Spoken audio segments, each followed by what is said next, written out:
سلسلہ ہدایت قرآن، سنت اور اہل بیت علیہم السلام میں خوش آمدید۔ آج ہم قرآن مجید کی ایک بہت ہی آپ کہہ لیں مختصر سی صورت لیکن جس کی اہمیت بہت زیادہ ہے، سورۃ الاخلاص، اس کا ذرا گہرائی میں جائزہ لیں گے۔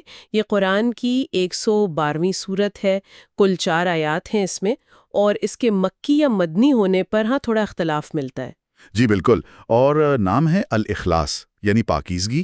نام سے ہی اندازہ ہو جاتا ہے کہ مرکزی خیال کیا ہوگا، خالص کرنا کسی چیز کو۔ بالکل، تو اس کا جو بنیادی موضوع ہے وہ ہے اللہ تبارک و تعالیٰ کی وحدانیت، خالص توحید۔ جی، کامل وحدانیت کا بیان۔ اور یہ گویا اللہ کی ذات و صفات کا تعارف ہے، ایک مکمل تعارف۔ بالکل، اتنا جامع کہ اسے اساس یعنی دین کی بنیاد بھی کہا گیا ہے۔ اور مفسرین نے، جیسے آپ نے ذکر کیا، آیت اللہ مکارم شیرازی ہیں، علامہ محسن علی نجفی ہیں، انہوں نے اس کی بڑی گہرائیوں پر روشنی ڈالی ہے۔ اصل میں یہ نازل بھی ان سوالوں کے جواب میں ہوئی تھی جو کبھی مشرکین نے، کبھی یہودیوں نے، کبھی نجران کے عیسائیوں نے نبی کریم صلی اللہ علیہ وآلہ وسلم سے اللہ تعالیٰ کے بارے میں پوچھے تھے، ان کے نسب کے بارے میں، صفات کے بارے میں۔ اچھا، یعنی یہ ایک طرح سے اللہ تعالیٰ کا اپنا تعارف نامہ ہے؟ جی ہاں بالکل، جو ہر قسم کے شرک اور جو غلط تصورات پائے جاتے تھے نا، ان سب کی نفی کرتا ہے۔ صحیح، اور شاید اسی جامعیت کی وجہ سے اس کی فضیلت بھی اتنی زیادہ بیان ہوئی ہے۔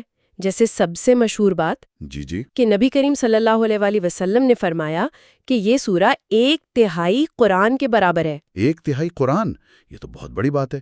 اتنی چھوٹی سی صورت جی ہاں، اور درجہ اتنا بڑا، اس کی کیا وجہ بیان کرتے ہیں علماء؟ علماء یہ فرماتے ہیں کہ قرآن کے جو بنیادی موضوعات ہیں نا، وہ 3 ہیں: توحید، پھر نبوت و رسالت، اور قیامت۔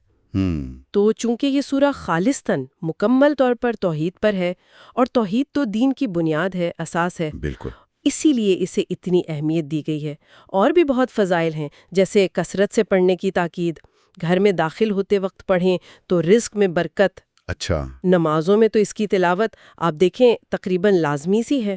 جی بالکل، امام جعفر صادق علیہ السلام سے ایک روایت ہے کہ صحابی حضرت سعد بن معاذ رضی اللہ عنہ، ان کے جنازے میں 70,000 فرشتے شریک ہوئے تھے۔ 70,000 فرشتے؟ جی، اور وجہ یہ بتائی گئی کہ وہ اس سورہ کو بہت کثرت سے پڑھا کرتے تھے، اٹھتے بیٹھتے آتے جاتے۔ سبحان اللہ! یعنی یہ صرف عقیدے کی بات نہیں، عملی زندگی میں بھی اس کی برکات ہیں۔ بالکل، تو آئیے اب براہ راست آیات کو دیکھتے ہیں، ان کے متن کو، ترجمے کو، اور پھر جو تفاسیر میں ان کے معنی بیان ہوئے ہیں۔ شروع کرتے ہیں اللہ کے نام سے جو نہایت مہربان، رحم کرنے والا ہے۔ بسم اللہ الرحمن الرحیم۔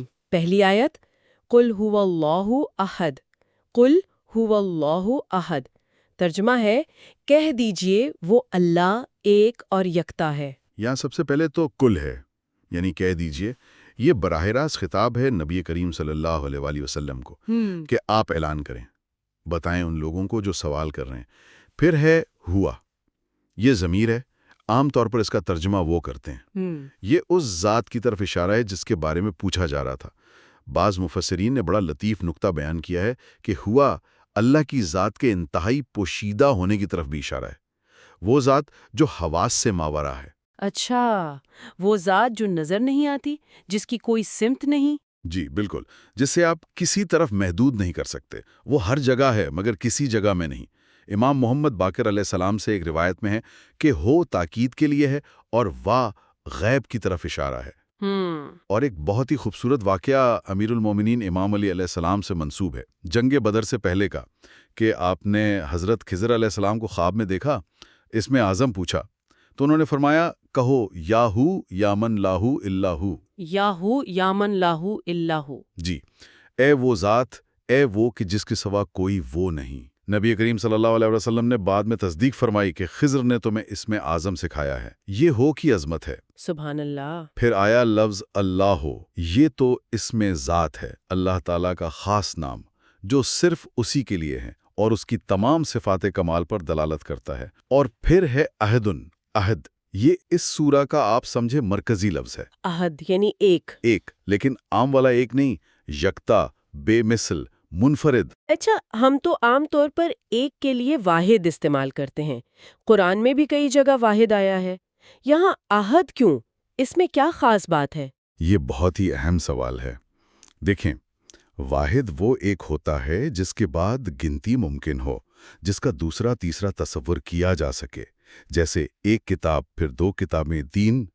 لیکن احد وہ یکتا ہے جس کا کوئی ثانی، کوئی دوسرا ممکن ہی نہیں، نہ خارج میں، نہ ہمارے ذہن میں، نہ وہم و گمان میں۔ اچھا۔ یہ ہر قسم کی کثرت، ہر قسم کی ترکیب، ہر قسم کے اجزاء کی نفی کرتا ہے۔ امام علی علیہ السلام سے جنگ جمل کے موقع پر ایک اعرابی نے پوچھا تھا توحید کے بارے میں، جی۔ تو آپ نے واحد کے 4 معنی بیان کیے تھے، 2 کو غلط کہا، 2 کو صحیح۔ غلط معنی، ایک تو عددی واحد، جیسے ہم گنتی میں کہتے ہیں، فرمایا یہ اللہ کے لیے صحیح نہیں کیونکہ اس میں دوسرے کا تصور آتا ہے۔ دوسرا نوعی واحد، یعنی کسی قسم کا ایک فرد، فرمایا یہ بھی غلط ہے کیونکہ اس سے تشبیہ لازم آتی ہے۔ صحیح معنی کیا ہے؟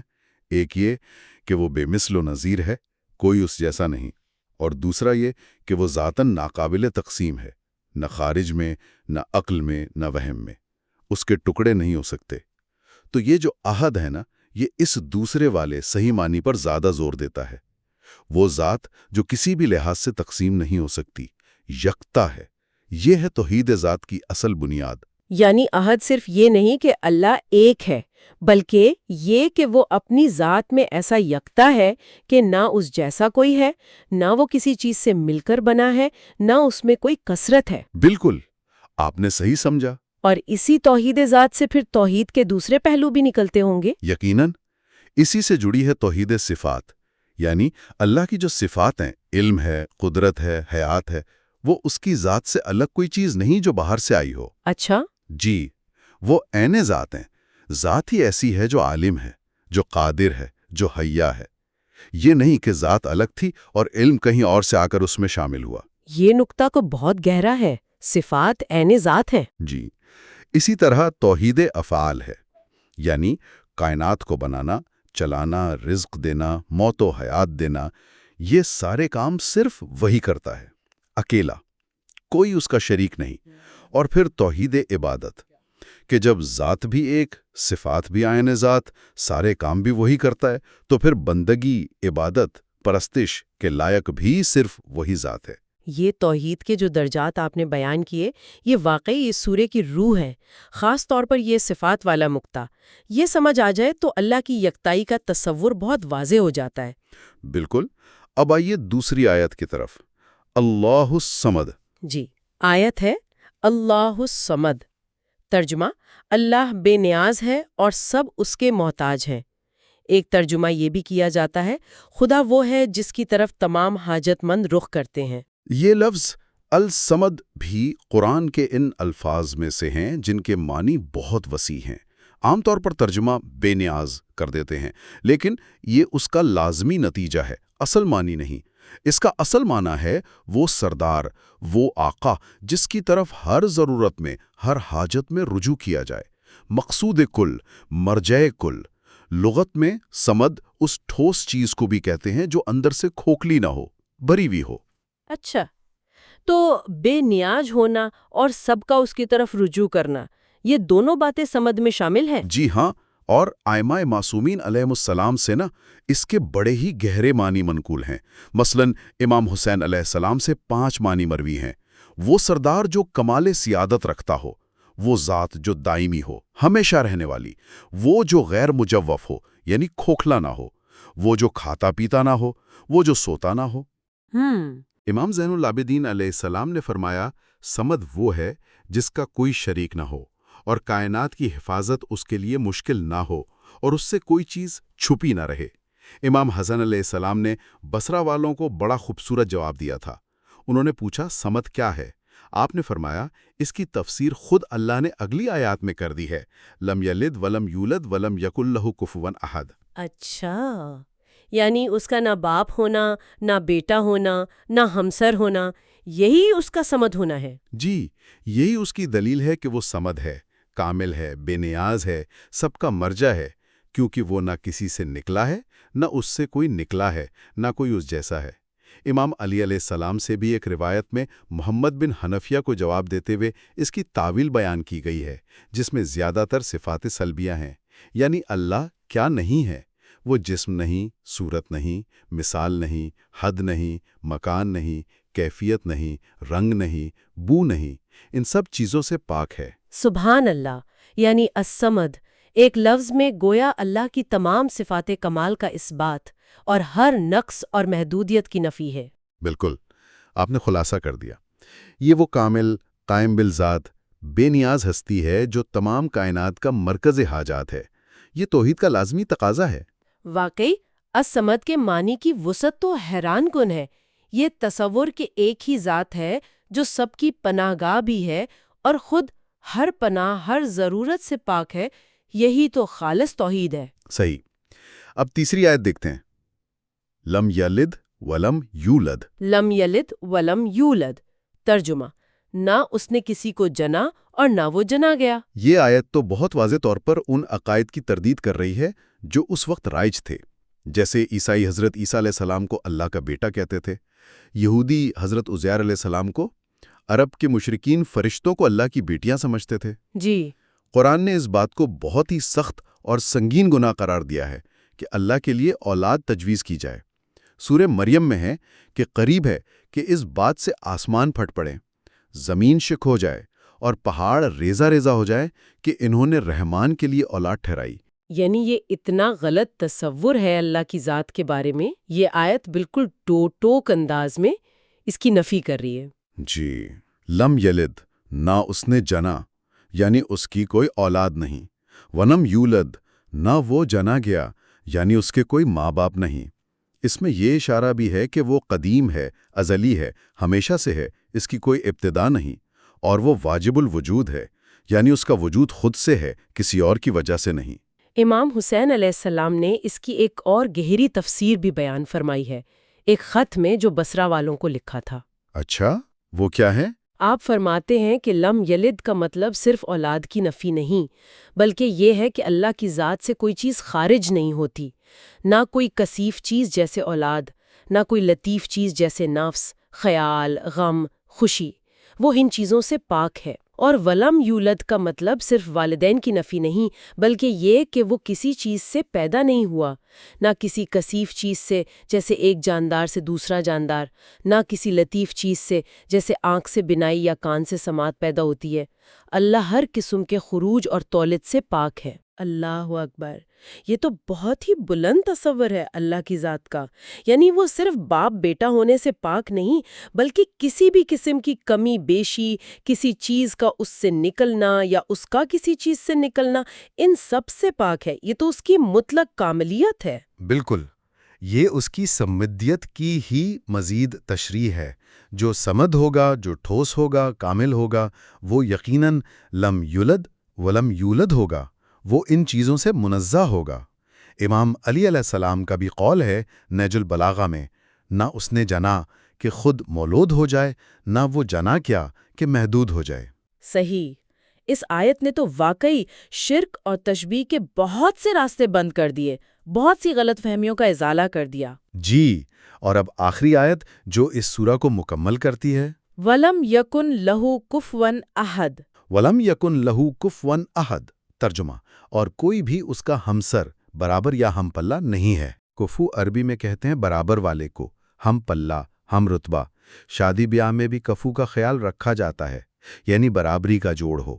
تو یہ آیت مکمل طور پر نفی کر رہی ہے کہ اللہ کا کوئی کفو، کوئی ہمسر، کوئی برابر، کوئی اس جیسا، کوئی اس کی مثال، کوئی نظیر، کوئی بھی نہیں۔ نہ ذات میں کوئی اس جیسا ہے، نہ صفات میں کوئی اس جیسا ہے، نہ کاموں میں کوئی اس جیسا ہے۔ یعنی پہلی آیت میں احد کہہ کر یکتائی ثابت کی، اور آخری آیت میں کفواً احد کی نفی کر کے ہر قسم کی برابری یا مثالیت کو ختم کر دیا۔ بالکل، یہ توحید کی تکمیل ہے۔ سورہ شورا میں بھی آیا ہے نا، لیسا کمثلہ شیء، اس جیسی کوئی چیز نہیں۔ 42.11 دیکھیں، ذات میں تو شاید کوئی بھی اللہ کا شریک نہیں مانتا تھا، لیکن لوگ صفات میں شریک ٹھہرا لیتے تھے، یا افعال میں، جیسے یہ سمجھنا کہ دنیا کا نظام چلانے میں یا مشکلیں حل کرنے میں کوئی اور ہستی بھی اللہ کے ساتھ شریک ہے۔ ہاں، یہ شرک خفی یا شرک فی صفات الافعال کہلاتا ہے۔ جی، یہ آیت اس کی بھی جڑ کاٹ دیتی ہے کہ کوئی بھی کسی بھی لحاظ سے اس کا کفو یا ہمسر نہیں ہے۔ امام علی علیہ السلام کا قول ہے، نہ اس کا کوئی کفو یا ہم پلہ ہے کہ اس کا مقابلہ کرے، نہ نظیر مثیل ہے کہ اس کے برابر ہو جائے۔ یعنی یہ 4 مختصر سی آیات احد، صمد، لم یلد ولم یولد اور ولم یکن لہو کفوا احد، یہ مل کر توحید کا ایک ایسا مکمل، جامع اور ناقابل تردید تصور پیش کرتی ہیں کہ ہر قسم کے شرک، ہر قسم کی غلط فہمی کی کوئی گنجائش باقی نہیں رہتی۔ بالکل، ہر لفظ اپنی جگہ پر ایک مضبوط ستون ہے توحید کی عمارت کا۔ تو خلاصہ اگر کریں تو سورۃ الاخلاص اللہ تعالیٰ کی وحدانیت کا، اس کی یکتائی کا، اس کی بے نیازی اور کاملیت کا، اور اس کی بے مثالی کا سب سے جامع اور مختصر اعلان ہے۔ یہ صرف چند الفاظ نہیں ہیں، یہ ہمارے عقیدے کی بنیاد ہے۔ معرفت الہی کا پہلا سبق اور آخری سبق بھی یہی ہے۔ یہ ہمیں بتاتی ہے کہ ہمارا رب کیسا ہے۔ وہ ہر وہم و گمان سے بالا ہے، ہر مثال سے پاک ہے، ہر ضرورت سے بے نیاز ہے، اور وہی ہے جس کی طرف ہر کوئی اپنی ہر حاجت لے کر پلٹتا ہے۔ واقعی دل سے نکلتا ہے کہ سبحان اللہ، اتنی چھوٹی سی صورت اور معنی کا اتنا گہرا سمندر۔ یہ قرآن کا اعجاز نہیں تو اور کیا ہے؟ یہ ہمیں بار بار سوچنے پر مجبور کرتی ہے کہ ہم اللہ کو کتنا جانتے ہیں، کتنا پہچانتے ہیں۔ اور یہی وہ نقطہ ہے جس پر ہم اپنے سننے والوں کو بھی غور کرنے کی دعوت دیں گے آخر میں، کہ یہ جو توحید کا خالص تصور سورۃ الاخلاص نے ہمیں دیا ہے، احد، صمد، لم یلد ولم یولد ولم یکن لہو کفوا احد، اس سمجھ کو ہم اپنی روزمرہ کی زندگی میں کیسے لا سکتے ہیں؟ اپنی سوچ میں، اپنی نمازوں میں، اپنی دعاؤں میں، اپنے معاملات میں، دوسروں سے تعلقات میں اس توحید کا عملی رنگ کیسے بھریں؟ اس پر اگر غور و فکر کیا جائے تو شاید اللہ کی معرفت کے کچھ اور دروازے ہم پر کھلیں۔